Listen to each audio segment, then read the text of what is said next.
We've been envisioning this day for a long time now, and although we aren't obviously exactly together like we initially anticipated, but we're still here and we're still building power towards something greater that improves each and every one of our lives.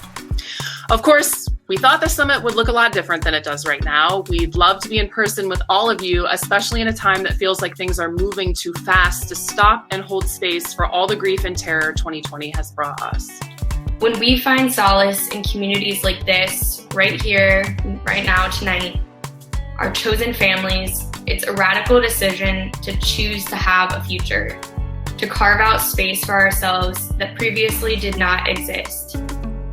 Restoring democracy has never been more urgent. We must reimagine the way democracy can serve us. And as Crystal Turner proclaimed at our Reproductive Justice Town Hall last night, that reimagination cannot happen without women of color at the table. And this discussion will center the lives of women of color and reproductive justice as a framework for liberation. Youth-led movements have continuously paved the way in our fights. From the Greensboro sit-ins to the Vietnam War opposition to the March for Our Lives, young people continue to show up, co-create, and dream of something better. This entitlement and scarcity mindset, the view that in order to get what we want, we must leave behind the things that seem too bold to pursue. This is the mindset that has led us to 2020. We are no monolith.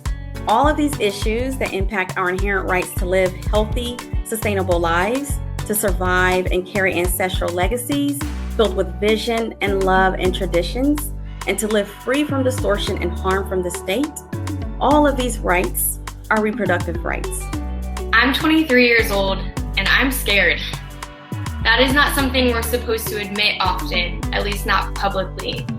But I am scared for my friends, for my health, for my family, for my state, my planet, and especially for the future. Democracy in the United States has never been equitable.